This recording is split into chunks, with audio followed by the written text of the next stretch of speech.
Thank you for a kind introduction. So, welcome everyone for the session that all of you are joined for. And I recognize that this is purely an online session. So, I think all of you are joined here. No live audience in some sense. So, that has its advantages and disadvantages. The disadvantages being that we won't be able to connect eye to eye for most of the talk because I'm going to share my screen and I'll be only looking at the screen, and you guys will probably also look at only the screen. So I take this opportunity to just chat with you for a couple of minutes before sharing my screen. So I'll just like to get an idea. So just let me know in the chat box if you want to say something.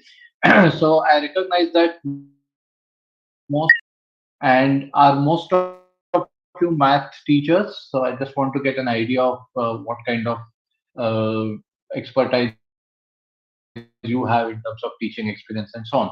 So if there are some people who are not math teachers, but they're physics teachers or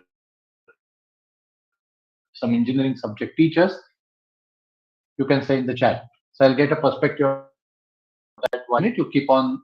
If you want to say something in the chat box, please go ahead. I'll keep chatting with you guys orally here. So what I want to do today is to. So the title of my talk says matrices, their applications in science and engineering, but I slightly changed the theme. I will not only talk about matrices, but I will talk about the phenomenon of something called linearity, which is what is captured by matrices. And other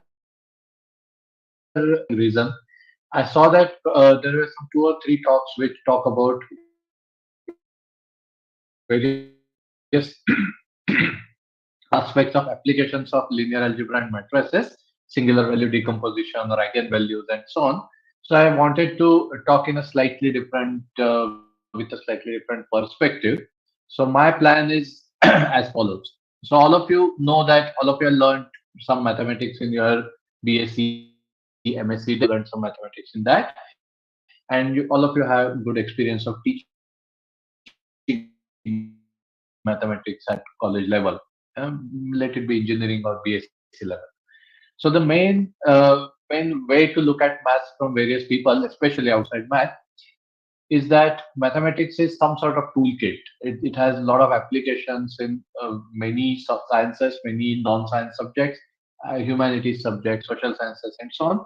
So one should learn those tools and learn how to smartly apply in their various disciplines.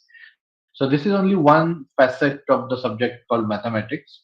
This is one of the important ones. That's why mathematics is relevant. So definitely the theme of this whole 5-day workshop is in sync with this reality that maths is a useful subject. But then maths is also something beyond that. There is a basic way in which a mathematician thinks, and a person uses mathematics,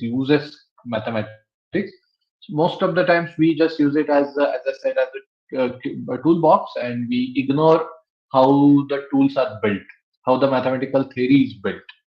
Now, again, in a short lecture, like 1.5 hour lecture, which I'm giving, it's impossible to go over the theory, how is the mathematical theory built, and that is also not the purpose of today's talk. But what I will like to talk about is that there are some principles in mathematics. In today's talk, we'll focus about the principle of linearity, whatever that means. I'll start talking about that in more detail. And the related concept called orthogonality of vectors and orthogonality of something called linear maps, and how those things are related to several other branches in mathematics. That's what I'll start talking about. Further, so I'll give an example in a minute, and then you will see that the kind of mathematics that in which this idea of linearity and orthogonality is going to get used is very much related to our day-to-day lives. In various examples that we come across in our day-to-day life, they are built upon these ideas. Later, I will also talk about something called Fourier series and Fourier analysis, which and how linearity and that how the Fourier analysis has shaped up the modern theory of electronics, telecommunications, and also so to some extent electrical sciences.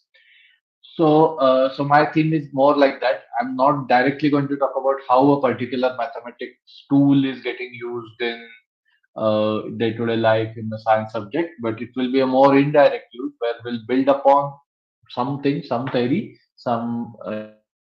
It's not a new theory built by me. It's a well-known. What I'm going to talk about is well-known to mankind for last maybe 100 years. But how those things are related to the principle of linearity and how that linearity plays a vital role in all that. So that is my basic theme. So far I haven't seen any entry in chat box. So let me assume that most of you are math teachers, and what I'm going to talk about will be something that you have seen as a student as well as a teacher. So, but we'll see some interconnections, and then I will also like this talk to be sort of interactive, a long monologue. So let me do the following thing. Since I have to share my screen, I am not going to see your faces and what you have typed here. So I will request to feel free to stop me. Just you can just say excuse me or something like that when I'm talking, and feel free and stop me and ask any question if you have. And of course, in the end, we'll have more detailed question and answer session where I'll stop sharing the screen and you can ask the questions in the chat box. So with that, I think it's a good idea to give you a minute to, if there is some comment or question anyone will like to make. So I want to start in an interactive manner, as I said. So feel free to ask 1 or 2 questions right away if you want to have, and otherwise you are feel free to ask it at any point. And I'll stick to English in my talk. But if you want to ask a question in other languages, that's also fine. So I think Dr. Smita is asking, anyone able to see the slides? No, I have not shared my screen yet. So I've not shared the tablet screen yet. So the way I'm going to present the talk is that it's like a blackboard talk, not a blackboard whiteboard, because I'm going to show a white screen. So it's a like a blackboard talk. There are no prepared slides. I'm just going to write it on my tablet, and you're going to see it on the screen. So we'll try to start now. Okay. So far no comments or questions other than are people able to see the slides? So I'll get started. So now I'll share my screen here. We will start talking. If you don't see my iPad screen in a while, you just let me know. Yeah. So I guess we are good to go. I guess you are able to see the iPad screen. So let's get started. Sorry. So yeah. So somehow this slide has moved there. Anyway, doesn't matter. We'll start with that. Some question. Can you ask a question loudly? I'm not able to see the chat window. Yes, sir. We can see your screen now. Yeah, very good. Thank you. Yeah. So my theme of the talk is something called linearity. So let me start with talking about linearity. So now I'll probably start with the basic equations that all of us have learned in school, and let's recall why they're called linear equations, and then get started from that. So this kind of equations are called linear equations because you see variables here and there is no higher power of these variables present here. Only x to the power 1 and y to the power terms are here. And we call such a equation as a linear equation, and we learned how to solve such equations and find solutions in school. So there is some sort of connection of what we are going to talk about lines. So I'll make it more precise in a while. So this is an equation of a line, and then we are going to apply some transformations on this line, and then which are also linear. So I'll go in that direction. So let me start with the idea of matrices. So for example, the equation that I've written, you can write this equation in this matrix form. So I'm just bringing everyone to the same fire in the sense that I want I want to talk in the language of matrices, linear equations, and so on from the first slide itself. So let's convert this equation x plus y equal to 5 into a matrix equation, which goes like this. You have a 1 by 2 matrix, a 2 by 1 matrix, and the product gives you a number which I written as a 1 by 1 matrix. And in general, you're going to have a matrix of the order n by n, and then you're going to have various variables x1 up to xn, let's say. And here I'm not going to write all the entries. First entry is, let's say, a11, a general entry is aij, and then you have this kind of equation. And then on this side, maybe I'll put some other numbers b1, b2 up to bn. It's going to be m by 1 output, so it will be m many numbers. So what's happening? What's happening is that we are encoded bunch of equations into one single equation, which we are going to call as a matrix equation. And the way this matrix multiplication, all of us have learned for a long time now. The way it works is that it's going to encode the whole set of equations into this one array. So you have one array of numbers, n by n array, another column kind of situation where you have this column and the result is another column. So this is the one of the familiar objects to all of you, the way matrix multiplication happens and the way matrices encode linearity. And now we are going to relate this with the concept in linear algebra called linear transformations. So this is also a recall for most of you, but I'll just like to put it here on a record so that we'll relate it with many things later. So matrix, let's say m by n, corresponds to linear transformation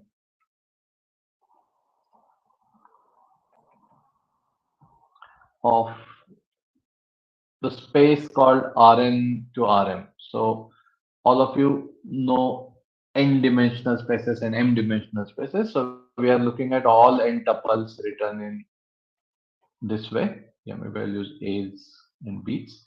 You have all n tuples written as columns, and here all m tuples are written as columns. So even if you are not familiar with this notation for some reason, don't worry about it. What we are looking at is that I'm looking at columns of size n, columns of size m respectively, and we are going to transform this space into this space linearly. So let's recall what does this mean. So the transformation here satisfies the property that t plus b vw should be t of v plus b times t of w, where b is scalar. Let me say b belongs to R, and v and w are vectors in respective spaces. So yeah, I have enough space Rn and R. Sorry, here both are in Rn. So the linear transformations preserve the addition, they preserve the scalar multiplication, such kind of words all of you know. So this is the basic principle of linearity, that you want to look at maps which preserve the addition and scalar multiplication properties of this something called Euclidean spaces. And the matrix does the same job, because this we have learned in school, and probably that time we didn't know the notion of linear transformations and linear algebra, but we essentially did that. So we have this property that if you have a dot v plus aw is same as a dot v plus little a times a dot w for a in reals, little a in reals, and v and w in Rn. So the matrix multiplication preserves this kind of linear structure of addition and scalar multiplication. And in that sense, the previous page diagram, which says that matrices correspond to linear transformations. And then we are going to think of both in same way. So the linear transformation like this is always given by a matrix and vice versa. So this is the first thing which I just wanted to put here. And now there are some other notions which also I'm going to use. So the most important geometric property of these kind of vectors is that there is a notion of dot product. So I'll say orthogonality in Rn. So remember, Rn is the set of n tuples of real numbers. And all of you learned in school how we take the dot product of two such vectors. So you have two vectors x1 up to xn and y1 up to yn. Then we know that the dot product is defined to be, so it's denoted by this kind of symbol. It's also denoted by actual dot, which I'll avoid, because dot will be most of the times like multiplication for me. This is more like an inner product, so I'm getting a scalar out of this. So this is nothing but x1 y1 plus x and y. X and y. So this is the notion of dot product. And orthogonal, so let's call this v and this as w. So we say orthogonal. Yeah, so I'll like to get at least one answer from the audience. So what is orthogonality? So who all have heard this word? So suppose I define v and w inner product by this. When will I say V and W are orthogonal to each other?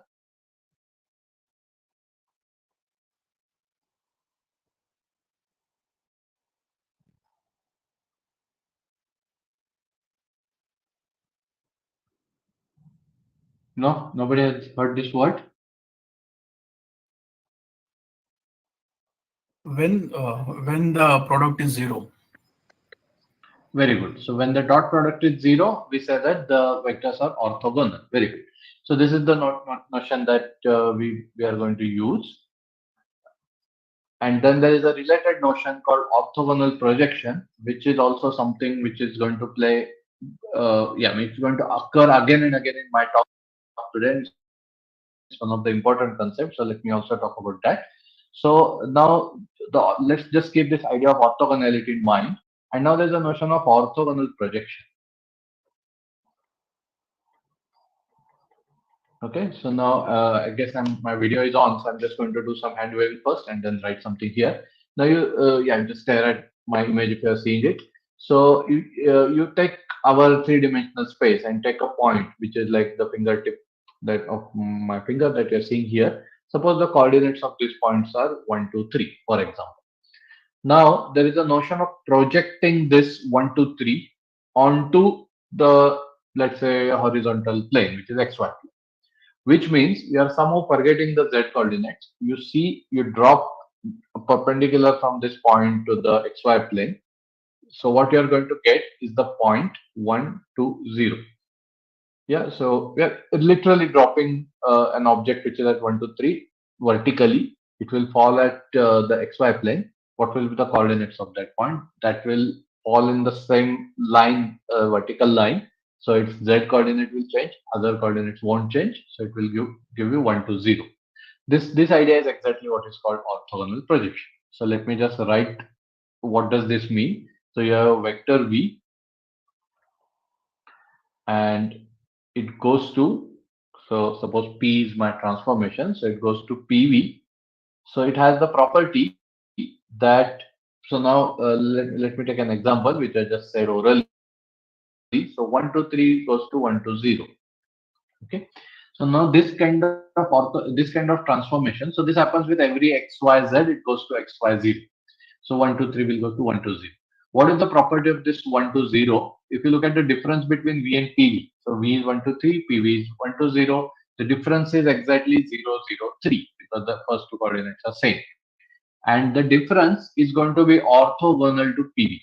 So PV inner product, sorry, PV inner product with the difference, which was PV minus V. This is going to be 0. Okay. And this is the key idea. So this happens for all V, all vectors V. In particular, for 1, 2, 3, it is happening because the difference is 0, 0, 3, which is the vertical direction, and 1, 2, 0 is horizontal planar direction in that plane, and hence the dot product is 0. So this is the and then there is a geometrical property of this which is relevant in one of the examples. So let me write that. So I'll just draw the diagram which I was showing by hand. So if you have this point xyz, it drops to this point xy0. So the property of this base of the perpendicular is that if I take any other point, let's say let me call this point as A, this as B, and this as C. C is arbitrary point and B is the foot of perpendicular. I guess you're able to read what I'm writing. I'll just magnify a little bit. And then the property is that distance between A and C is bigger than equal to distance between A and B for all such C. So whatever you point in that plane you take, that is going to be little bit away from A as compared to how much B is away from it. So B is the nearest neighbor of A, which is inside that plane. Okay, let me call this plane as W. In general, something called linear subspaces, which are like planes, they are denoted by W. So what's happening is that PV and V, this distance is going to be less than equal to distance of W and V for all W in all little w in capital W. So this is going to be the main property of what is called orthogonal projection. So I mean, the reason I'm stating all these things is that I want you guys to keep this in mind. There is something called orthogonality, which is saying that the image and the difference are orthogonal to each other. The first equation that you are seeing in the shared screen, and the last equation is the reformulation of this condition that the orthogonal projection, its image PV, is the nearest neighbor of V inside W. So if you are projecting any given vector on the given subspace W orthogonally, then this property needs to be there. And another fact which I'll not go into proving, it's a basic result in linear algebra, but right now let's not worry about the proof, that this corresponding matrix.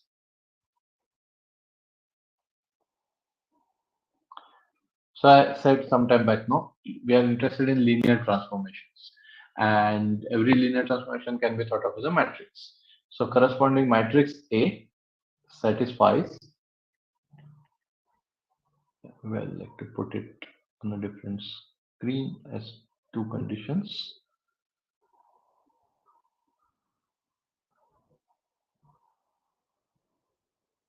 So there are two conditions, and these are going to characterize the orthogonal transformations. So the two properties are that the square of this matrix is itself. So now, if you have seen this condition, it's not surprising, but I'll just say one sentence why this condition is, how is this condition related to the idea of projection. So I'll start with xyz, project onto xy0, and if I again project onto xy0, I'm not doing anything because I'm already at xy plane. So if I apply it twice or apply it once, I'm going to get same result. That's what the first condition is saying. And second condition is related to this orthogonality, which I'm not going to prove, but this is a fact that any matrix satisfying these two conditions is going to define something called an orthogonal projection. Okay, so this matrix A will have it will be symmetric. So this condition probably needs some explanation. So this means Aij equal to Aji. The ith row jth entry is same as jth row ith entry. Yes, there is a symmetry. This is called a symmetric matrix. So symmetric projections are going to be orthogonal, and conversely, orthogonal projections are going to be symmetric. So that is the property. One word of warning: those who know what is an orthogonal matrix, these matrices are not going to be orthogonal. Okay, it's related to orthogonal projections, but they are themselves not orthogonal. I'll probably not talk so much about orthogonal matrices today, but this is just a word of warning. Okay, so this is the basic language of linear maps, matrices, everything which we are going to talk about in today's lecture. So now let me go to the first sort of real world application. In an indirect way, as I said earlier, I'll talk about something else and then see how matrices show up here. So let's start with a particular question that a data scientist handles. So nowadays, data science is that big phrase, but this is what people have been doing for last many years. This is not a new question. This is called a regression problem in statistics.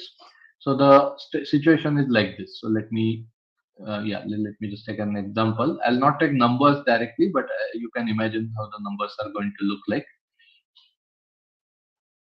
So look at the situation where there are two treatments for BP, reducing blood pressure.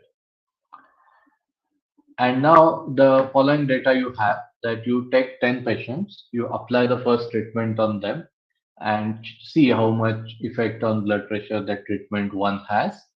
Then you do the same thing on the same set of patients after a while using the second treatment. So first treatment will be effective, let's say for 1 month. Then that effect is gone. Now you apply the second treatment to the same set of people, and then you get this kind of numbers. So suppose you get numbers like x1, x2, up to x10, and y1, y2, up to y10. Yeah, so this is like effect.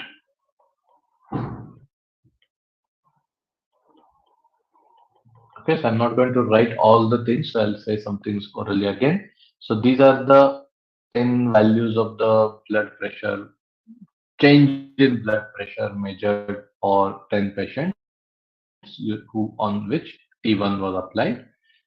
same set of patients. After a while, T2 is applied, and now the change in blood pressure. So blood pressure is supposed to reduce by giving this treatment. So this is like the downward change. So this could be 10, this could be 7, like that. Now the question is this: what is the relation between this T1 and T2? So for example, what we'll expect is that if we want to say T2 is better, then the change that has happened with respect to T2 should be more, should be better. So then in that sense, we want to see the relationship between Y's and X. And then for that picture, we want to somehow think of building a linear model out of this. And then so this is the first place where linearity principle is getting used. So these are called linear models. And then what we are going to do is that we are going to think of this quantity as Y, this quantity as X. And then we somehow want to build a model where Y will be a linear function of X, but with a constant. So let's call this beta 0 plus beta 1 Y, beta 1 X. So, so let's try to understand this model very quickly rather than going into the statistical meaning of all these things. So what's happening is that we don't know what the value of X will be. Now suppose there's an 11th patient whose values we don't know, and we want to think about what will be those values. So the value in the change with respect to T1 for patient 11, let's say, that's called, let's say, capital X11, and the other will be called capital Y11. I'm dropping the indices here so that it's easy to see. So now somehow we are going to think of X and Y both as varying quantities, random quantities, and then we want to explore the relationship between them. But now we are going to simplify the matters by saying, suppose I also know X11, but I don't know Y11. So now what we are going to do is that we are going to have a model and fit in the value of capital X to be X11 there. And then that's going to give me some value of Y, which is called a predicted value. So let me write this. So prediction for Y11 is typically denoted by Y hat because it's not the actual observed value. It is something which is estimated, predicted, guessed. So this will be some, and we don't know what are beta 0 and beta 1. So we have to estimate everything. So Y hat, which is the predicted value, will be beta 0 hat plus beta 1 hat x11. So basically this beta 0 hat, beta 1 hat, they are like estimators. So these are some words I'm throwing. Let's not go into the exact meaning right now, but you can think of that we are going to find some. There are some unknown quantities, and we want to find those in a suitable way, which I'm going to come in a while. So, but this is what the idea is, that if I know the value of beta 0 and beta 1 with hats, then I'll plug in all those values. I put x11 value and guess for the y hat value. So this is called a prediction model. So now here, let's say the idea is that if you observe the data for 10 patients, can you guess it for 11 patients? So this is not so useful because here there's a lot of variation. People will have different history medically and so on. But there are other situations where this is useful. So for example, suppose you know the rainfall for 20. So there was a huge rainfall yesterday in Pune city. So like let's say last 20 years, suppose you know the rainfall of Pune city in average rainfall in July. From that, what will be the prediction for average rainfall in July in general? So that kind of question can be answered by this method. Again, you can see that local effects are more difficult to measure, but average effects are easier. So this is the part of the whole statistical theory. But before going into that, let's see how the linear algebra is coming into picture. So now I'll describe what is the model. Now I'll write what is the aim. What are we achieving in this model? And then I'll pause for a minute and ask if some of you have any questions on so far what we have been talking about. So you aim the following thing. So now we have observed something already. Okay. So we should ask the question that what we have observed here, is it consistent with this model? Okay, it cannot be exactly equal to. We know that y1 won't. So for example, in the language of geometry, if I plot these data points, they are not going to be on the same line. So this should remind you of the experiment that we learned in school, right? We plotted various things on our graph paper, and some of you might be teaching such experiments in engineering colleges also. So yeah, you plot those points on graphs and see what is the best line that you get. So how to make that more precise is what we are going to talk about here. So there will be some error, and this is how this least square method, which we are describing, was born. So you look at this kind of error thing. So suppose you have some beta 0 and beta 1, then for that beta 0 and that beta 1, you look at the following thing: y minus beta 0 minus beta 1 xi. So this is like the observed value of yi. If I know xi, if I know beta 0, I know beta 1, and beta 0 plus beta 1 xi will be the predicted value of yi. And you see the difference. And then this might be positive, this might be negative, so you don't want to cancel it. So you take square and take sum. So here n equal to 10. So let me go into that. So this example, at first go, you are not going to see a lot of linear algebra, but eventually you are going to see. So just be patient and just think about what's happening here. So there's some quantity like this which needs to be minimized. That's the aim. So first of all, just think about this. Is this a reasonable aim? So what I want is that I want to find the values of beta 0 and beta 1 such that this whole quantity is smallest possible. And I'll not draw the picture immediately, but I want you guys to picture it. Yeah. So what's happening? So suppose I'm going to describe it rather than drawing it myself. So suppose you plot all those points on the graph paper, and then want to have some values of beta 0 and beta 1. That means you want to look at the line whose equation is given by y equal to beta 0 plus beta 1 x, and you draw that line. Now, what are these quantities? These are the deviations from this line. How far vertically a point is from this line, and vertically, not perpendicular to the line, but vertically. And then we are going to minimize those square deviations. Okay, so all of you should picturize this if you have a notebook in front of you. So that's the idea of such a workshop, right? You have to keep a notebook with you and work in it simultaneously with the speaker. So do that and try to see what sort of thing that we are minimizing. Okay. So now I'm not going to derive all this minimizing process because all of you know how to do that. So first let's look at this equation which is in front of you. So what happens is that I'll just tell you what happens. I'm not going to do this the actual whole derivation on the screen. But if you want to minimize something, the first thing you should do is that you should differentiate with respect to beta 0 and beta 1 and see when does this become 0. Okay, so that's the theme of our minimization process that we have learned in calculus. So we want to take derivative of this guy with respect to beta 0, then take the derivative of this guy with beta 1, and then that we are going to get the equation. Okay, and then so this is the first thing which all of you know how to do that. But you also want to, so here this is a question about two variables, right? You have two variables, beta 0 and beta 1, and you are differentiating with respect to both of them, and then from that you will find the minimum. So derivative with respect to beta 0 and equate to 0, that gives you first equation.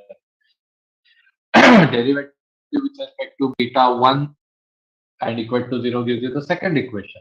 And then instead of writing those equations, I'm directly going to write these equations in the matrix form, and they are going to look like this. So this is, since this is not a course where I am supposed to teach people, I'm just going to give a brief overview how these things get applied.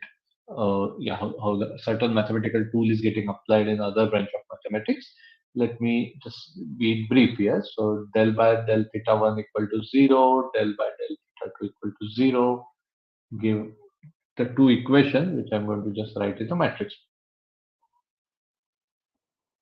So I'm going to use this matrix and I'm going to call this as matrix A.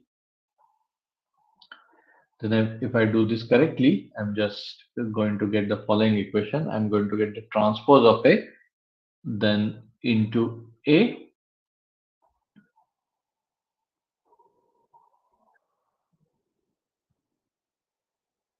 Yeah, I'll be just a little careful here and write it more correctly.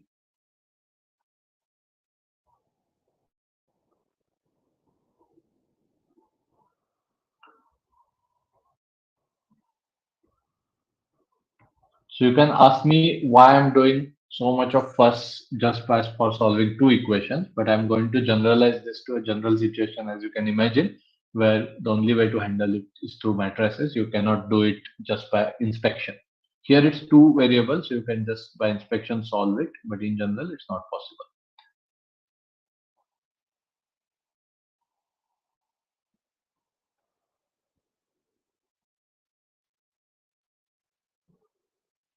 So here n is 10. So you are so it's basically so I'll just stay here and tell you this is expected because if I differentiate with respect to b zero beta zero, what's happening is that this 2 will come out here. That's we're equating to zero, so that doesn't play a role. We can cancel it. So we get a linear equation in terms of beta zero, beta one, xi's and yi's. And if you differentiate with respect to beta one, then same thing happens, except one more xi factor comes out, and then you have x, which we cannot cancel because it is inside the sum.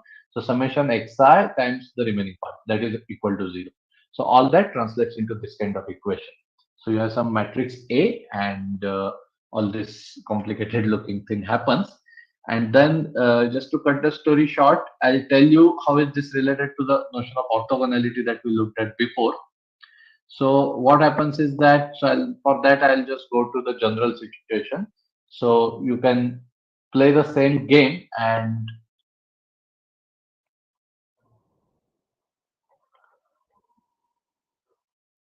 when there are m minus one many variables. See, there was only one known variable x here, and we are predicting in terms of x. So here, let's say there are m minus one variables.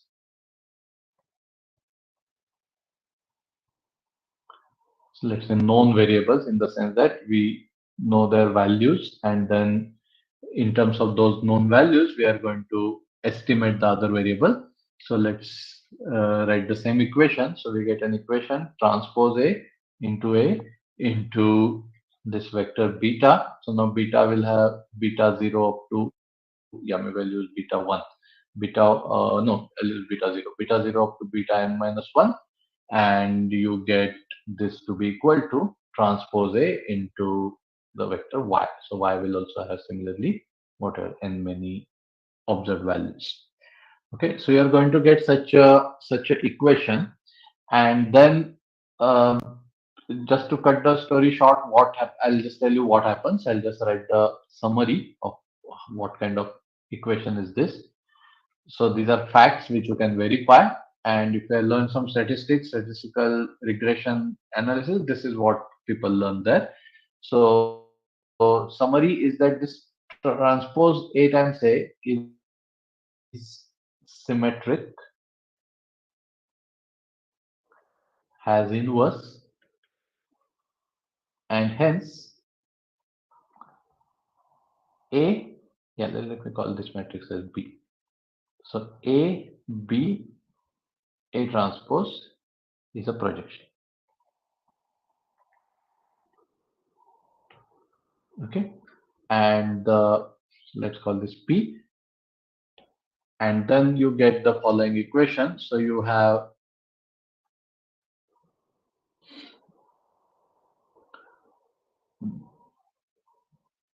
Py equal to x beta hat.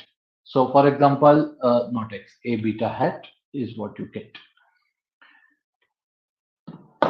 So the point is that see, ultimately I want to have something in terms of the given values, and I want to estimate those beta hats.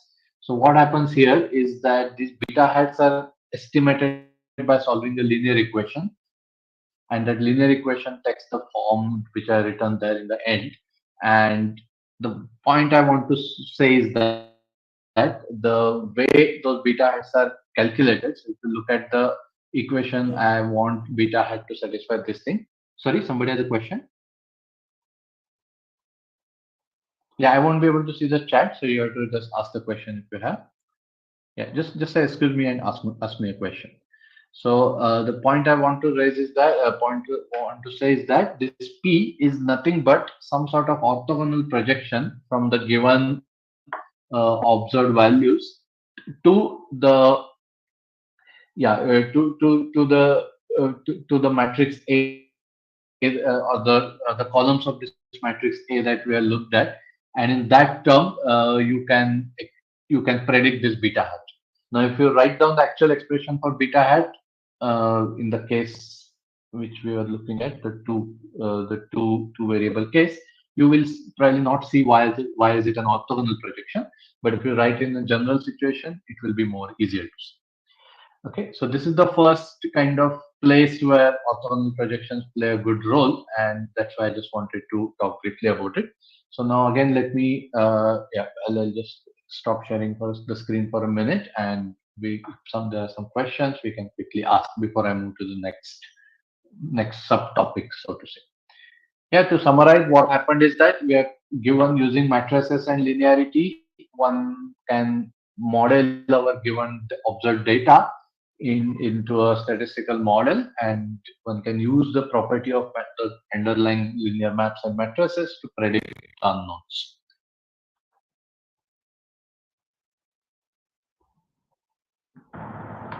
Sir, so the B matrix is always invertible. In the last slide, you wrote B A transpose A. No, just a minute. No, yeah, that. So let me use my notation. I'll share the screen again later. Just give me a minute. Yeah, the matrix B is so for example, yeah, I think I can take this point forward. So let me again share the screen. Yeah, I mean, it's not easy to see why it is invertible directly, but here it will be. So let me take the example that we are looking at. So our matrix A in the case of one-dimensional situation will be this: 1, 1, 1, 1, 1, and x1, x2 up to xn. Yeah, n is 10, but I can take n general, doesn't matter. And the transpose will be, this is written as a ones appear in the first row, xi's appear in the second row. Now, what is transpose A into A? So, so this will be, yeah, you have to multiply this with this. So you're going to get n. Then you are going to get some, so this into this, so summation xi. Then this into this again gives summation xi, so that tells you why it is symmetric. And if you do this with this, you are going to get summation xi square. Okay, so here what is the determinant? So the determinant is going to be n into summation xi square minus summation xi whole square. And this is into, yeah, I think n into some n into this kind of thing, xi minus the average, which I'll call x bar. Yeah, with some scalar. So I'll not do the calculation here, but you can expand it and get some positive number will come here, n or n minus 1, something like this, and then you have something which is positive. X bar is the average. So so now you have a square of some quantity here, and we are summing it up. So this can be zero only when all these numbers are equal. So now look at the situation. In one situation where determinant will be non-zero, I will be zero. Suppose all xi's are same, then I'll get, just suppose that common value is a. Then I'll get n, na, and maybe n a square, and then hence the determinant will be zero. So as soon as all xi's are distinct, in this case, you can show that transpose A into A is invertible. That is also related to the fact of the rank of the matrix being 2. So here, for example, first column is like this. Sorry, first column is like this. Can you see my this thing moving? Just a minute. Yeah, something went wrong with the.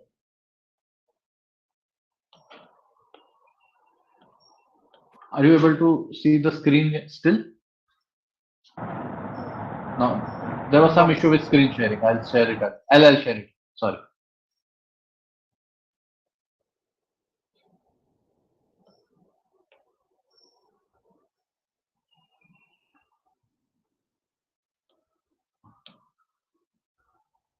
Yeah, now I think it should be fine.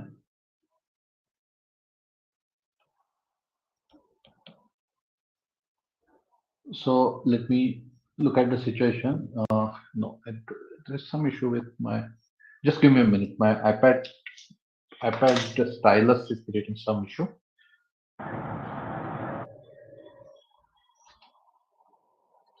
Okay, I'll keep talking. So the matrix that you see there. So what I want to say is that this 1 1 1 1 1 and x1 x2 xn. If these columns are multiples of each other, then the rank is going to be 1. Otherwise, rank is going to be 2. So that's the point here. So if all xi's are not same with each other, then we know that, yeah, now it's fine. If all xi's are not same as each other, then we know exactly what's going to be the, yeah, the determinant is going to be non-zero. So that you can check. So if you just stare at the last equation, the xi minus x bar, that quantity is 0 for all I, then only the determinant will be 0. That is same as saying all xi's are equal to each other. Okay, so there is Okay, some thank issue you. with the, yeah, thanks for the question. So, okay, so let's go ahead with the second topic that I wanted to talk about. Now, in between, I have to just charge my pencil for 5 seconds or so because it will get discharged. Sorry for this nuisance. Now, what you have is that, so I'm going to talk about the linear differential equations now. So let me describe the situation since many of you have seen some differential equations. Let's see what is linearity with respect to this. So let me take the simple example. So I'll not be able to write for a minute, so I'll just say it orally. So you just look at the standard differential equation that we know, all of you learn in school about the radioactive particle. So suppose some particle is some substance is doing alpha particle emission, and you want to calculate the mass of that object and how it keeps on changing after. Yeah, let's just not think about the actual physics part. Let's just think about the way it's some sort of radioactive decay. So you want to calculate the mass or weight of the total object at some time t. Let's call that quantity y, and now there is a rate of decay. So the rate of decay, let's say, suppose that is c. That means the rate of change. So decay is like a change, right? So this dy by dt that you are looking at, that will be a negative number because it's a decay, and dy by dt is some negative constant c into the current mass. Yeah. If you think of this as a population, it will be current population. If you think of this as a mass of a substance, it will be like a number. Yeah, it doesn't have to be an integer, it can be any number. So then you have the differential equation dy by dt equal to c times y, where y is a function of t and dy by dt is clearly a function of t. You're differentiating with respect to t, and this c is a constant. So the rate is let's say proportional to the current mass in a negative with a negative constant. If we think of this as a population, then we are going to talk about the rate of growth of the population. Then it's supposed to be a positive number. Then the population will grow. If it's a negative number, the population will decay. Now, what has linearity do with all these things? So now, yeah. So will somebody be able to relate this with linearity? Does somebody have a thought about this? How does linearity come into this equation? Maybe you're adding something that's okay. So dy by dt plus cy equal to 0. That's how the equation looks like. So there is some addition operation involved. But how does the linearity come into the picture? So is there any thought from the audience about this? So let me write the equation dy by dt plus cy equal to 0. So what does linearity have to do with this equation? So yeah, since I want you guys to also think about why we are talking about why we are going to call it linear differential equation, I'd like to get some answer if you have some comments.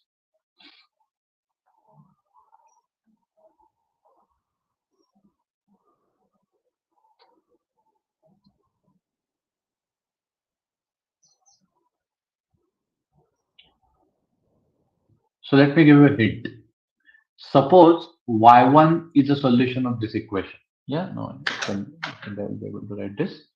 Y1 and y2. Suppose these are solutions.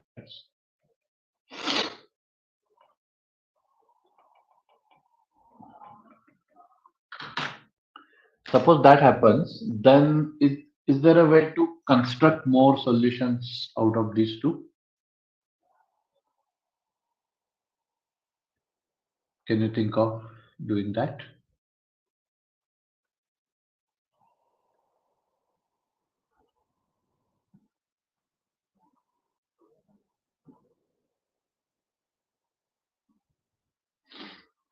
Yes, yes, sir. Yes. Tell me how. Like, we can find the value of that constant. Y will be some constant into e to the power. Okay, so This you is are minus cx. okay. So you are describing the solution. Okay, fine. So suppose you describe y1, you describe y2. How will you find other solutions out of this? So now, once you get these two solutions, Mhm. so we will a line joining these two solutions. Every point on that line is a solution. Yeah, very good, very good. So that's the answer I was looking for. So you have y1 and y2. So the line joining this y1 and y2, any point on that line will look like some linear combination of y1 and y2. Some scalar times y1 plus some scalar times y2.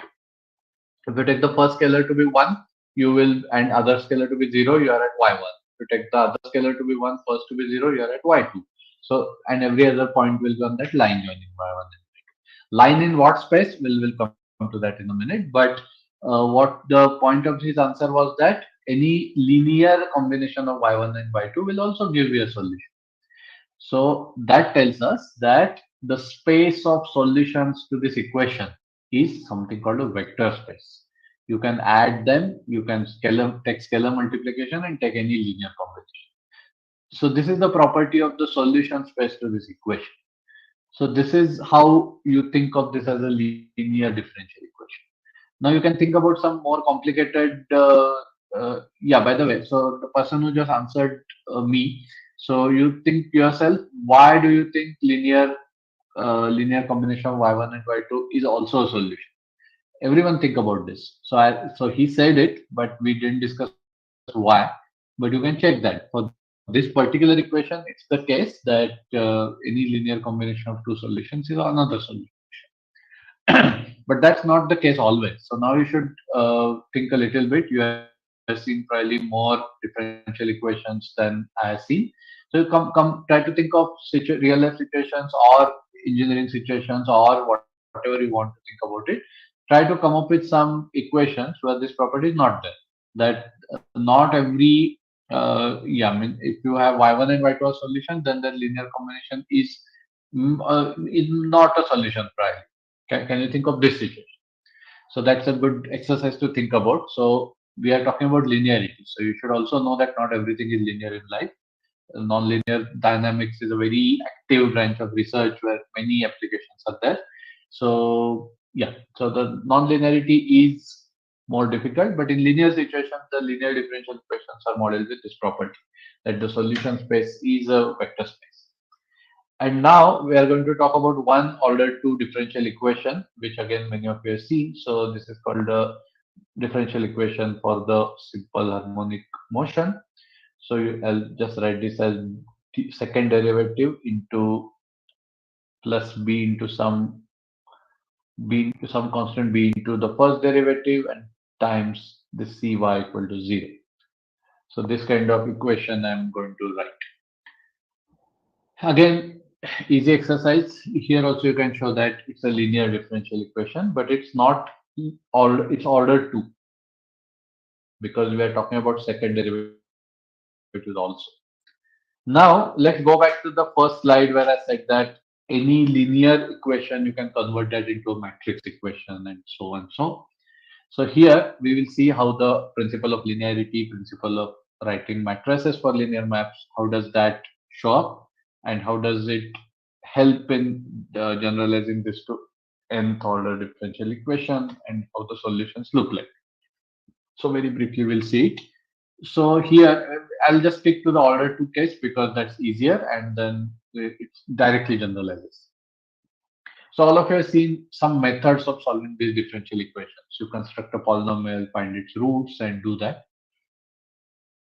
Now that also gives you a hint. Somehow finding roots, you also did do it for linear matrices. There is something called characteristic equation of a matrix, and its roots are going to tell something about that matrix. So that's one relation that you immediately see with this idea. Somehow that polynomial that you get here should be related to, should be a characteristic polynomial of some matrix. So let's try to see what matrix. Now we are going to do some sort of clever trick. If you haven't seen this trick before, it might seem little puzzling. If you have seen before, then no issue. Then you know what I'm talking about. So I'm going to rewrite this in terms of linear equations in the following way. So let me say I'll first write what appears here. So these are not variables, so to say. I'm just going to find a matrix and rewrite this into in terms of those matrices. That's all. So you have y and dy by dt, let's say, and here I want to see. Yeah, I'll see what happens. So now if I look at this part, that b dy by dt plus cy is minus d2y by dt square. I'll just rewrite this part in the following way. So minus b minus c,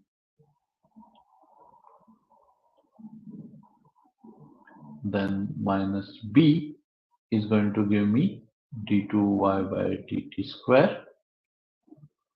And here I don't do anything, so I just want to get dy by dt here.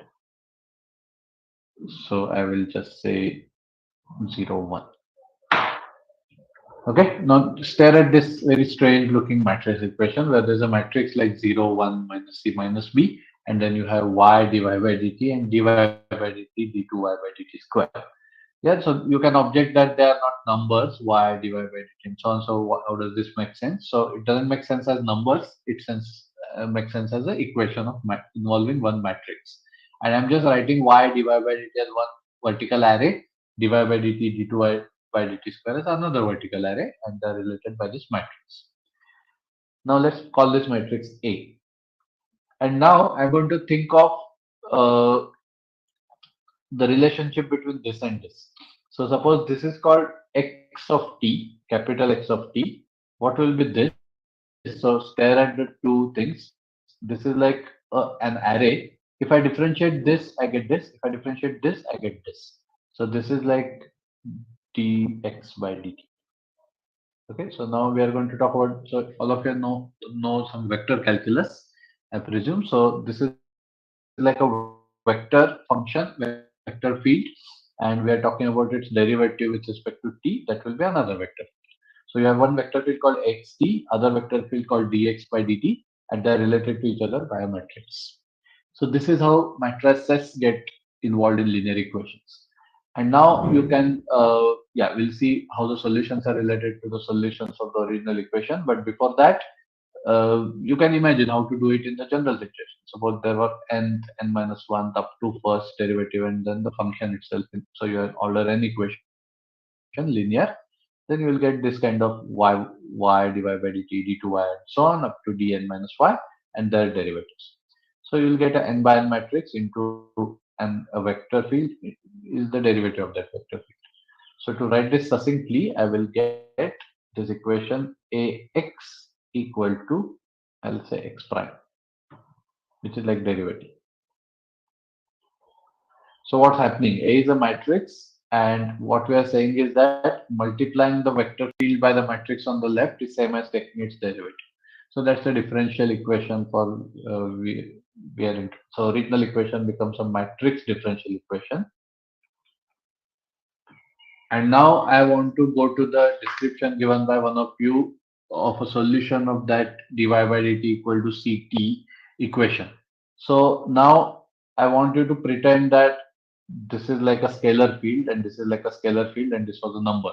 Then the equation will become x prime equal to ax. Now all of you know what is the solution of this. So tell me, what is the solution of x prime equal to x? What should x be?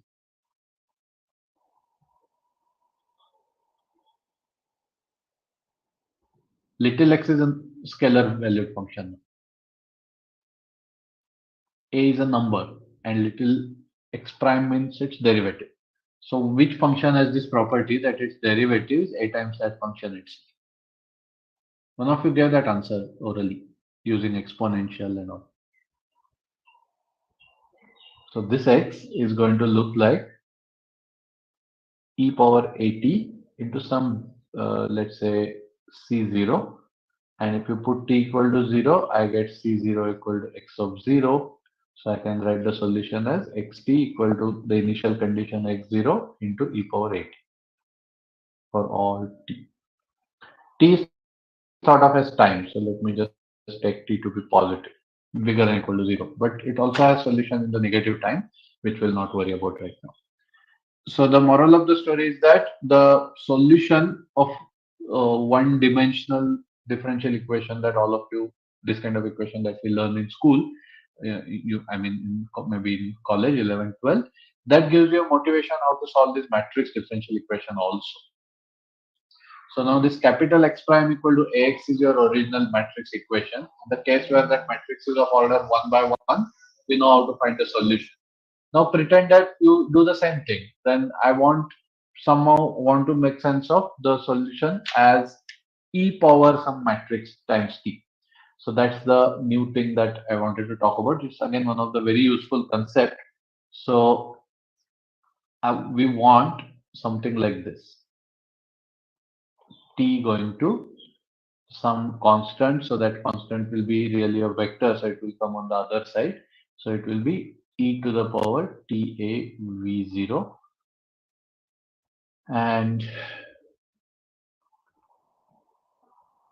that v0 can be found out by putting t equal to 0. So t equal to 0 gives x of 0 is v0, because I want exponential of 0 to be 1 identity. So x0 is supposed to be v0.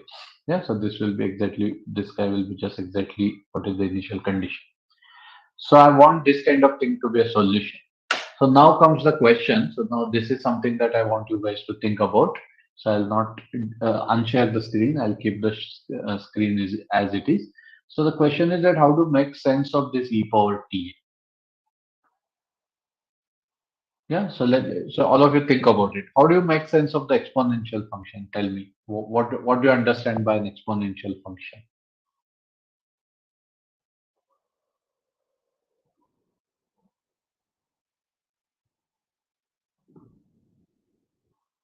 Okay. If I'm not hearing anything, probably I'm. Yeah. I don't know whether I'm as lost you. So are all of you listening to me? Are all of you with me? One of Yes, you can sir. give us a yeah. Yes, sir. Go ahead. Go ahead. Give some comment. What do you think of exponential function? What do yeah? I mean, what do you think about The exponential? derivative is again exponential. So okay.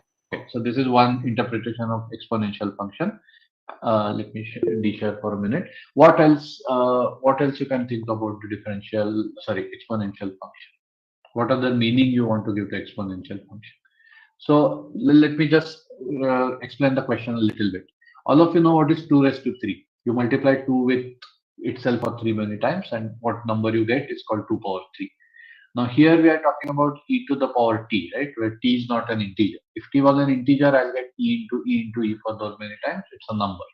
But if t is like square root 2, what meaning do you attach to e to the power t? As a function, as a number, as a function, and then that will motivate our discussion. So I just want some of you to tell me what comes to your mind when you see the e to the power t function.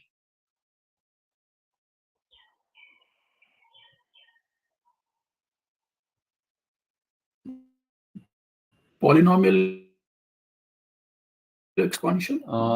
It's not, yeah, I mean, there is a polynomial expansion called Taylor expansion, but you don't have to stop it. You can keep on taking higher and higher terms. So I think what so yeah, I don't know the correct who said it, but yeah, I think what he or she meant it is that you look at the expansion, which is called Taylor expansion, which looks like 1 plus t square by 2 factorial and so on. Yeah, all of you have seen this Taylor expansion for e power t. So this is the way in which you can in fact define e power t, because as I said, you cannot talk about e to the power root 2 by taking e times e for root 2 many times. That doesn't make sense, right? So instead of that, you define it as a series, as a infinite series and its limit. So that's the idea. So you look at 1 plus t square, 1 plus t square by 2 factorial, etc., etc. And this is indeed going to give you the, yeah, let me go back to my screen share again. Let me keep my video off. There is some internet issue, so it's better to keep my video off. Yeah, now I shared the screen and I'll share the iPad as well. So this is the way in which I want you to think about exponential of a matrix. So let me write down what is exponential of a matrix now. Plus t a square plus t power n by n factorial into a power n plus plus plus. So I want to think about a series of matrices now instead of series of numbers. So if don't write a square, a cube, and so on, this is going to give you number equality. But now I want matrices, so I want to insert a there and get all this expansion. So this is the matrix.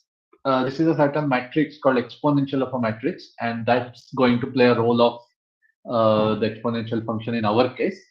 And then the solution of the system. So the system is on previous page. Ax equal to x prime, the top one, the matrix equation. So now all this can be technically achieved, learned, all this nice theory can be learned, problems can be solved. But today's lecture's purpose was how one relates the various subjects in mathematics. So now let me summarize that way. So this kind of differential equation, which is called a linear differential equation with constant coefficients, homogeneous and all that. So that one equation you can convert into basically n. So if it's nth order, then n. If n is 2, then 2. Two linear equations, and then where the variables are like y, dy by dt, and so on.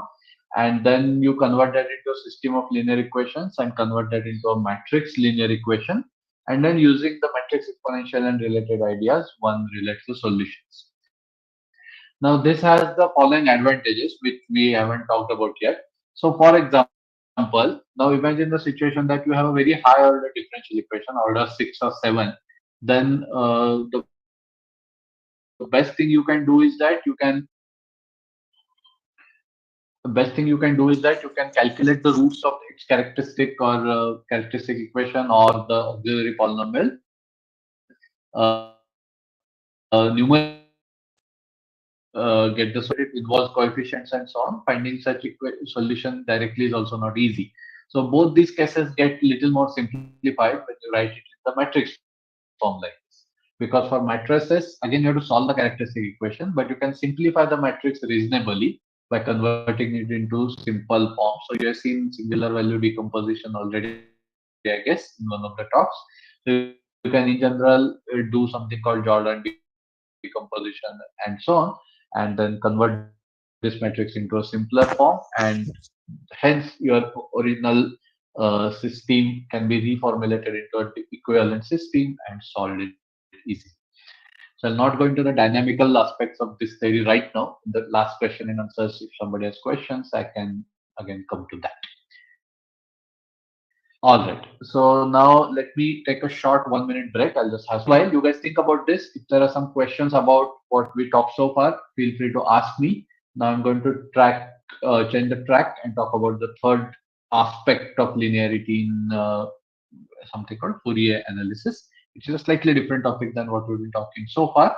And I'll also talk a little bit about how this is related to the classical application of electromagnetics and sound very briefly, not going into the technical details because I don't know those technical details, but I'll talk about the maths part.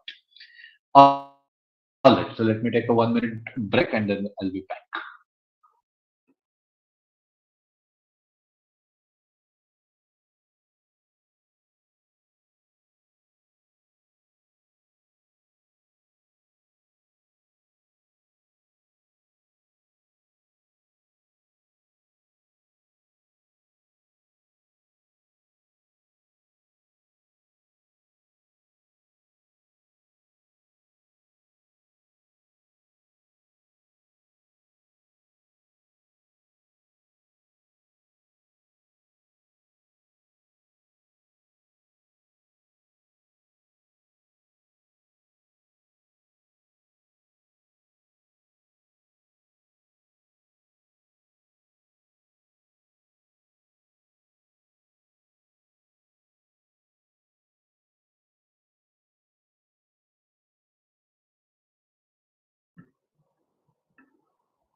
All right, so let me take this opportunity to ask questions, and you ask questions if there are questions. So feel free to talk, ask questions. If you want to write the question on chat screen, you can write it.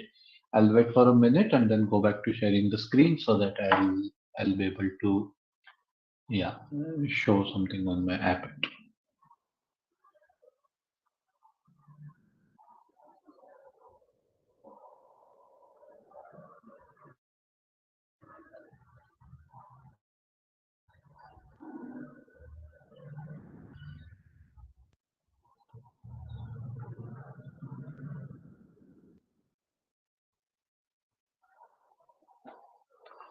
All right, let me start talking about the Fourier analysis part.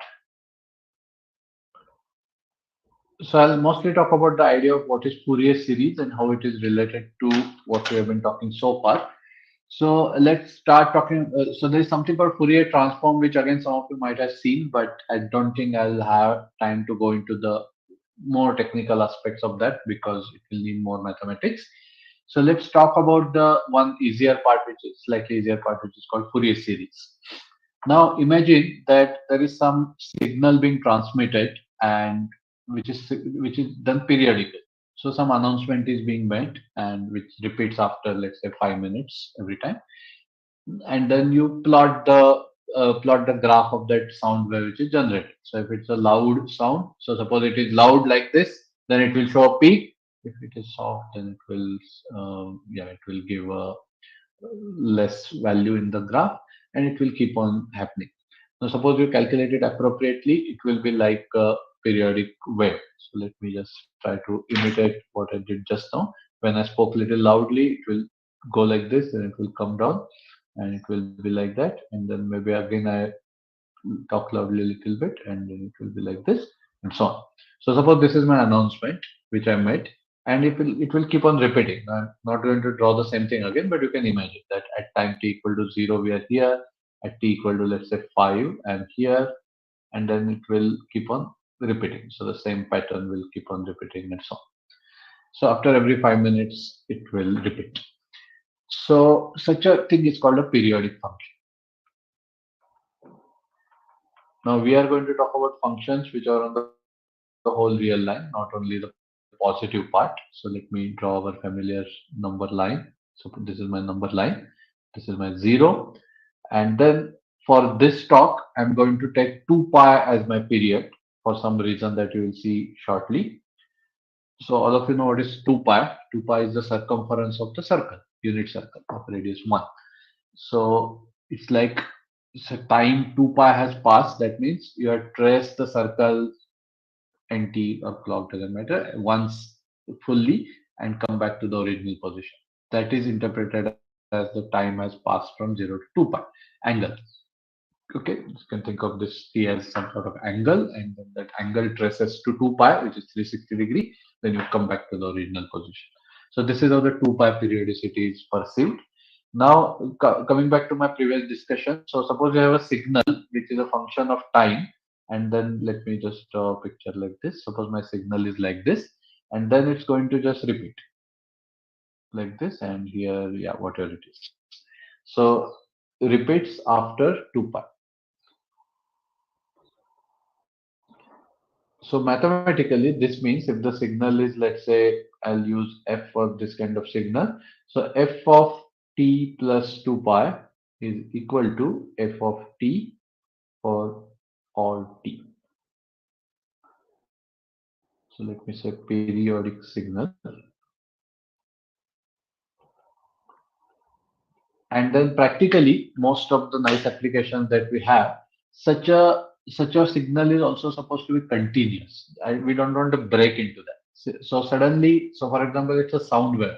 Suddenly, it cannot drop to zero. It will be at some positive value. It will slowly drop to zero. So that sort of continuity is needed. So let me also write f is continuous. Okay. So as just to summarize, f is a function of t. Just give me a minute. I just need to just 1 minute.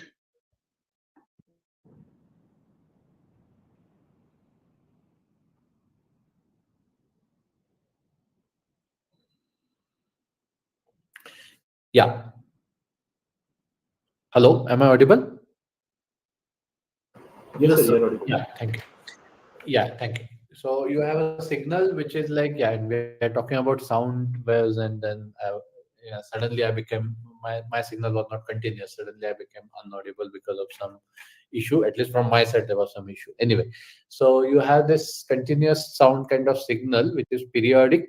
It repeats after every 2 pi mini units of time. So you have this sort of situation, and it's continuous. Okay. Now let's take example of such a thing, because if there is no example of such a function, it's an empty theory and we don't want that. So let's look at the constant humming sound. Let's say suppose it's constant wave. So f of t equal to 1 for all t. 1 is not important. 1 is the way we measure the sound. So let's say 1 decibel if you want. F of t is 1 for all t real numbers. So this is clearly periodic because nothing changes ever. So it's periodic with respect to whatever period you want. Yeah, so it's like the constant function, and that's going to be like, in some sense, so if you've seen some algebra, this is like the zero element of real numbers, or the element one of non-zero real numbers. So if you add zero to anything, nothing happens. If you multiply by one with anything, nothing happens. That element remains as it is. This is some sort of additive or multiplicative identity. So this function is going to play that kind of role in some suitable sense. We'll see later. So this is one example. Now there are some other functions that we learn in trigonometry in school. They are namely the functions called sine and cos. So they also have this property.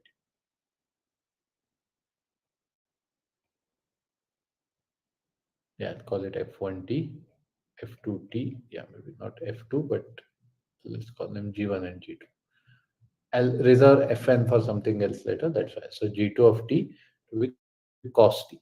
So these are some functions which are periodic. Okay, with period 2 pi.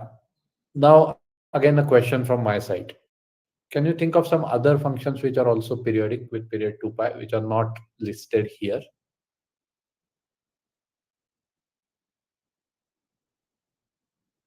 I want period of 2 pi and I want some sort of continuity.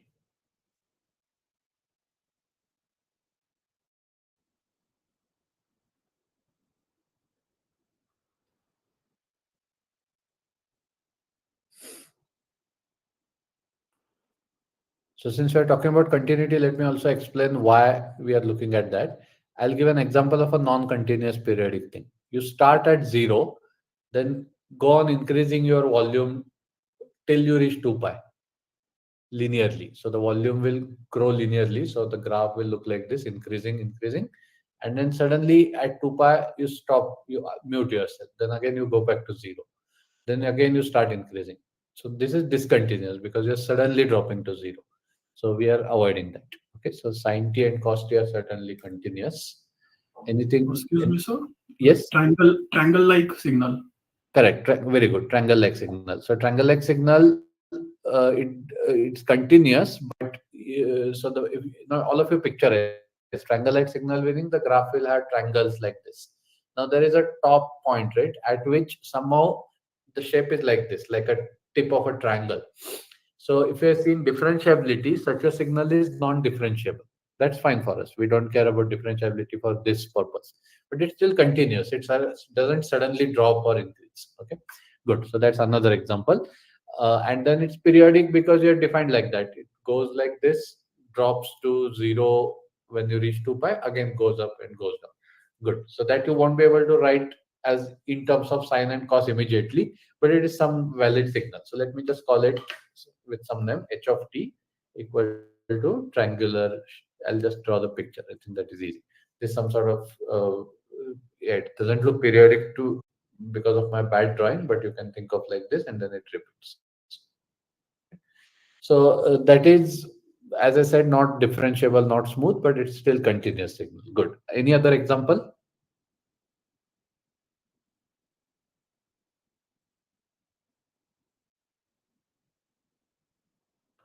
Just to build upon the example which I just said, by, yeah, sorry, there's a discontinuity because of my bad drawing again. It's like this. So in general, we can in fact do the same trick which I did some time back. You start with 0 and start with 2 pi. Here it can be anything. It can be continuously varying like this, no pattern or whatever. And then you repeat it so that now I want continuity. So where I start with, so suppose, sorry, what is it? Suppose at 0, I start at this point, 0. Then at 2 pi also, I better come back to same point. Otherwise, it won't be like this. So I come back to 2 pi there, and I again repeat the same thing here and over here and so on. So artificially, I can construct a continuous periodic signal by doing whatever I want up to in this part, and then periodically extend it. And that's how the general periodic function is going to look like. It's going to behave without any constraint except continuity in 0 to 2 pi, and outside that, it has the periodic behavior. Okay. Now, what does all this have to do with linearity? Now, suppose I take two such functions. So it's in front of you. G1 is there and G2 is there. And maybe if you want to be creative, you can also think of H as one instead of G1 and G2. One of them can be H. From this, can you construct more example using the principle of linearity? Yes, sir. The linear combination we can take. Exactly. And that is called superposition of waves. So if you heard this word, so the sine and cos are like wave-like functions. And if you are superimposing, you're talking about superposition, you are basically doing some linear combination of G1 and G2. So it's like you have two waves and you want to somehow combine them. How do you combine them? You combine them by taking some multiple of this plus some multiple of that. And then that will give you another periodic function. Continuity will be preserved, periodicity will be preserved, and everything. HT, we don't have a formula written in front of us, but you can imagine some combination of HT and some combination of sine T. That's also going to be periodic with same period. So it's going to, so that's how the linearity comes in. So it forms a vector space. Okay. And the whole idea of Fourier analysis is to analyze this vector space and coming up with the idea of something called a basis. What sort of basis? So let's go back to our usual friend R3. In R3, this 100, 010, and 001. So these are called coordinate vectors or basis vectors, whatever language you prefer. So why do you say that? Because every vector is a linear combination of these three vectors in a unique way. So this looks like 8 on the screen. I've meant 00. Drew it in hurry, so it didn't look correct. Now it's fine, I think. So if I have a point x comma y comma z, then that is x v1 plus y v2 plus z v3. So it's a linear combination of x1 of the three vectors here. Plus, with respect to orthogonality, you can immediately check that these vectors are perpendicular to each other. So this is how our coordinate system is. You have the third direction, which is like vertical direction. You have one horizontal direction and other horizontal direction. Okay. So the xy plane is like this: x or v1, v2, and this is v3. So this is how your coordinate system is, and these are they are orthogonal coordinates. They're perpendicular to each other. So because of that, so I'll just go back to what I did in the beginning. So I talked about orthogonal projections and all that. So what happens is the simple thing. So xyz can be written as x. Yeah, maybe I'll not even write xyz. I'll just write directly. So every vector v can be written as dot product of v with v1 into v1 plus dot product of v with v2 into v2 plus dot product of v with v3 into v3. So this is clear. So I'll not write the equation. Suppose this has coordinates x1, y1, x2, y2, sorry, x1, x2, x3. Then x1 will be this guy, x2 will be this guy, x3 will be this guy by definition. And hence this is true. So now stare at this and stare and see what is happening geometrically. So you have one vector v, you are taking the dot product with v1, and then you get a number, and then you are taking the vector which is v1 times that number in that direction. So it's like this guy is in the direction of v1, except it's not equal to v1, it's this times v1. So these v comma vi is nothing but the orthogonal projection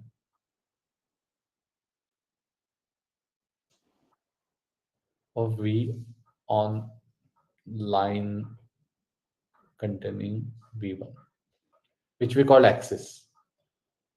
Okay. So I should say V1 Vi and Vj dot product is Vi and Vi dot product is 1, Vi comma Vj dot product is 0 if I not equal to j. So that is the important property, and because of that, these guys are nothing but the orthogonal projection of V onto Vx. So we saw what is orthogonal projection. It is the nearest vector. So you can check that V comma V1 times V1 is the nearest vector, which is a multiple of V1, and it's nearest to V among all such other multiples in that direction. So using this, V basically looks like this. Now this concept generalizes to any finite dimensional space. That is the theory of orthonormal basis, orthonormal coordinates in Hilbert spaces of finite dimension. We'll not go into that right now, but I just wanted to give you a gist of what's happening. So the moral of the story is that every V looks like this. It's a linear combination of these three. Now, I want you to think about what happens in the space of periodic signals. So, coming back to the periodic signals, we have all such nice functions which are continuous. They're thought of as periodic signals with period 2 pi. And we have seen some examples, sine and cos. So, essentially, only two examples, except the triangle example. We have seen sine and cos. And now I'm going to write down using complex numbers, something different. I'm going to look at these functions now. Let phi n of t. So this is probably the only technical definition in today's lecture. So you define phi n t to be cos nt plus I. So this I is the complex number I, square root minus 1. So cos nt plus I times sin nt. And this you do for in positive as well as negative. So all of you know what are natural numbers. They are positive integers together with 0, and then you, instead of that, you also allow negative integers and 0. So for all positive and negative integers, you define it like this. Okay, so just stare at this function and tell me whether it's a periodic function. You can argue that this is not a real function because it has complex imaginary part, but its real part is thought of as a signal. Imaginary part is another signal. And now if you plug in replace t by t plus 2 pi, you see that you get same thing because cos and sine are periodic. So cos nt and sin nt are also periodic with period 2 pi when n is an integer. And hence this function phi n is a periodic function, except it's complex valued.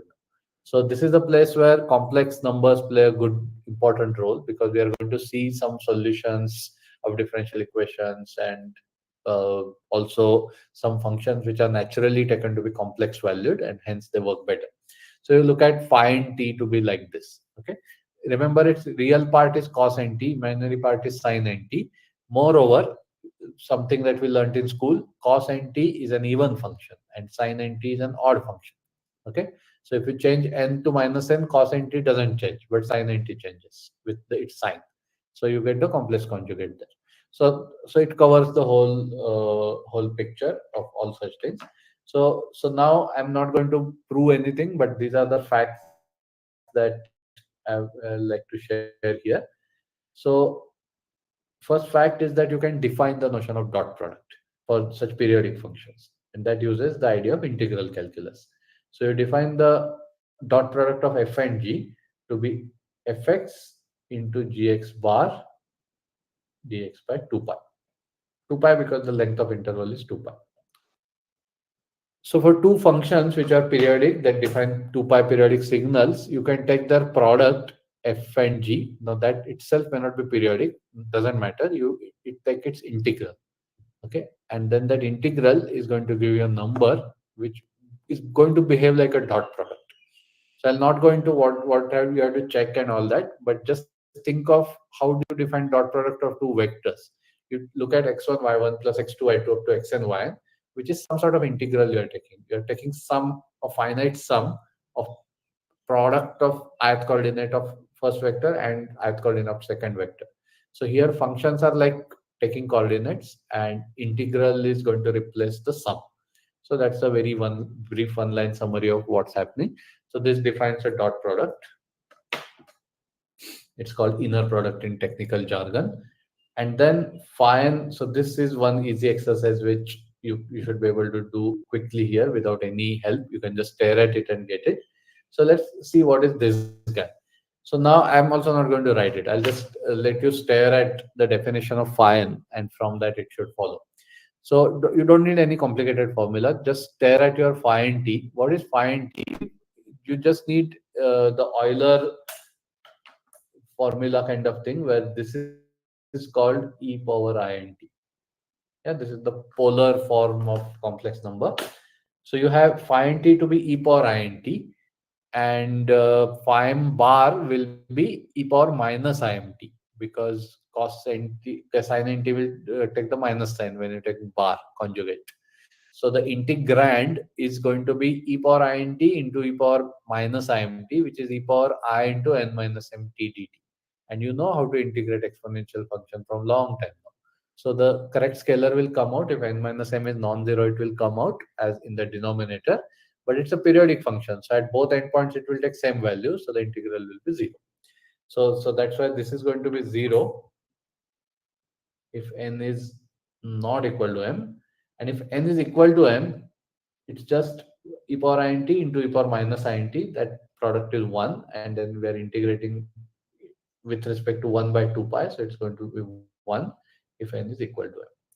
So unfortunately, I don't know, I might be wrong, but most of the times people only study the real valued functions like cos nt, sin mt, and then they derive the formulas like integral cos nt into sin mt is what.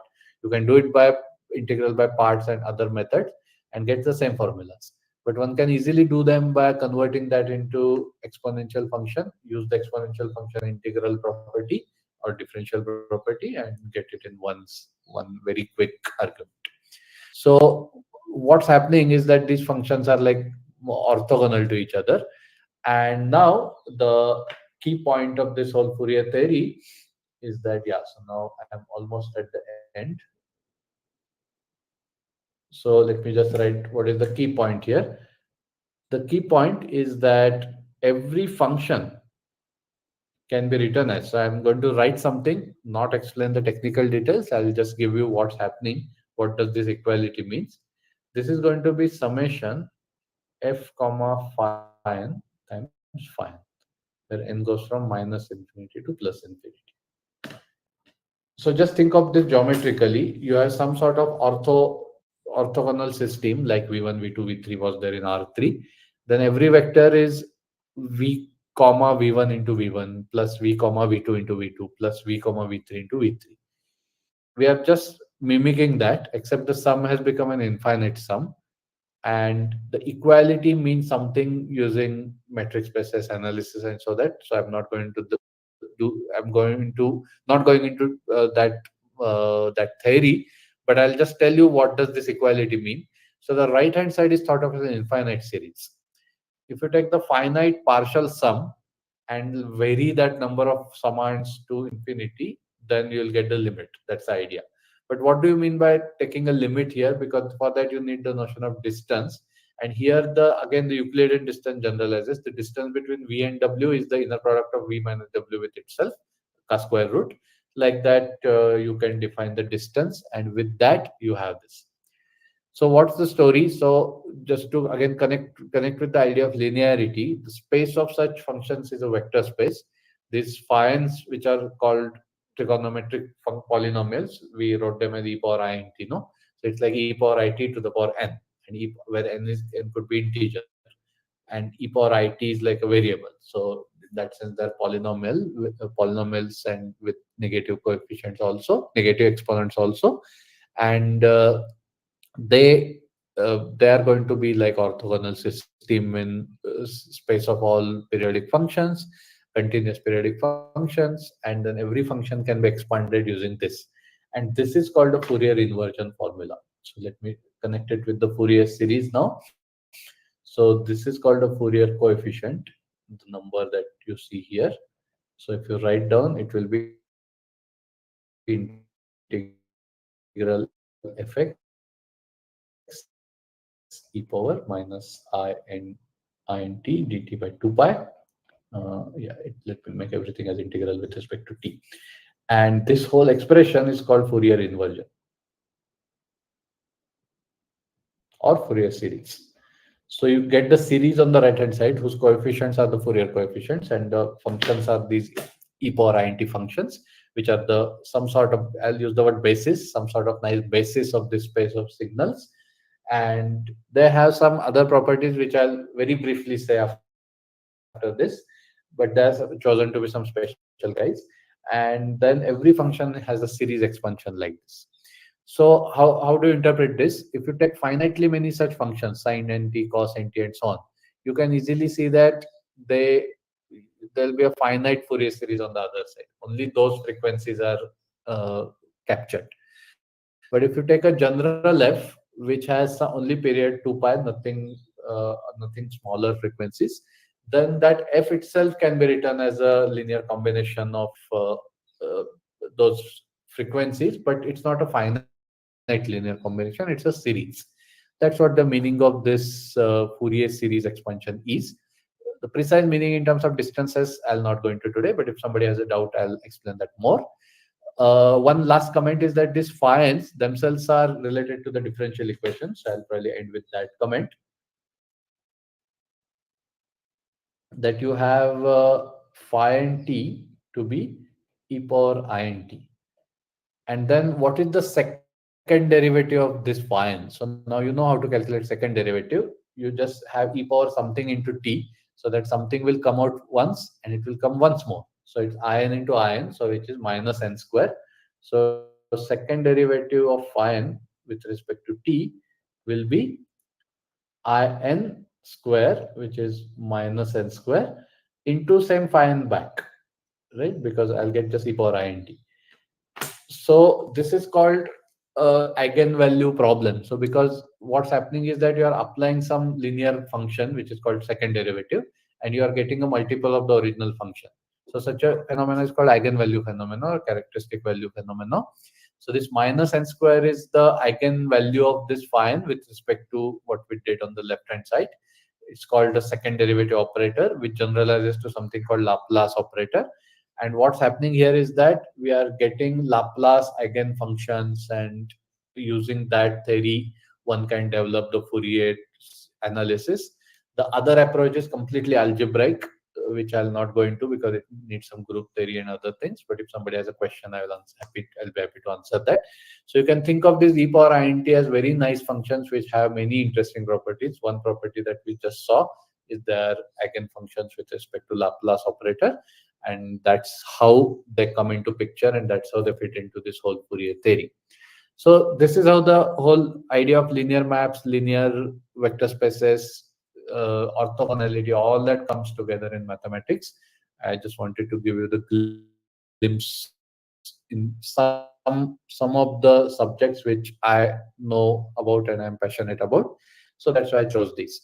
And these certainly have a lot of applications in engineering. So since this theme of this series was about applications of mathematics in engineering, so the whole theory of signal systems is based on this idea of Fourier transforms and Fourier series. Fourier transforms are a little more complicated. There, in some sense, you forget the periodicity, and still you can work with some better functions which are not periodic but have more properties, and you do the analysis there. So these kind of things are the building blocks of the electrical and electronics engineering and modern telecommunication methods. We are doing something right now. No, I'm talking, my voice is getting transmitted through some electronic form using fiber optic and so on to you, and your computer is transmitting it, you are hearing it. All this is happening, and the basic of all this is Fourier theory. Okay, so with that, I hope I've at least stuck to the theme of this series a little bit, but I'll be happy to discuss more in the question and answers. Okay, so with all this, I will stop sharing the screen for a while. The floor is open for questions now. If you have time, we can discuss a little bit. There have been some comments in the chat, but if somebody has a particular question, feel free to ask me. You can also ask me directly. So I'll stop sharing anyway.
Thank you. I'll just like to request to extend this for a couple of minutes. Couple of people have some questions, I think. So one question came in the chat. One more person raised their hand. So maybe I'll just take first question, and then the person who raised the hand can ask it. Is that okay, organizers? Yeah. Manjula asked this question. Only may I get some day-to-day related applications? So, of course, as I said in the beginning, see these techniques which I talked about. So there was a technique about predicting values based on what we have observed so far, and also this last thing about the signal and Fourier analysis. They themselves are related to the day-to-day applications directly. So I don't know what particular day-to-day application she was asking me for. If she can elaborate, I can answer. But these are, keep these examples in mind. Suppose you have observed data of weather for some days, and you want to know weather has many complicated parameters, not only temperature, pressure, and rainfall. So there are many parameters, and you have observed the actual values for a few days, and based on that, you want to predict something for next week. Then of course it's a difficult question, but some approximate answers can be given using this method called linear regression, and we saw how the linear algebra plays a role there. At the base, so everything, the theme of talk was that how linearity is at the base of various other themes. So yeah, so in that sense it is related to the day-to-day applications. So if the our question was asked by Manju, if she has some further follow-up question, she can ask me over email later. And there was one more person who raised their hand, and I request them to ask the question by raising hand. So yeah, I think it was Madhuri, yeah, if I remember correctly.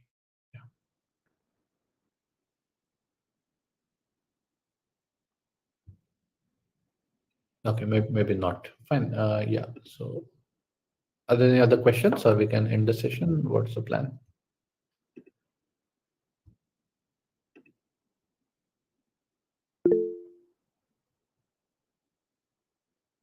Okay.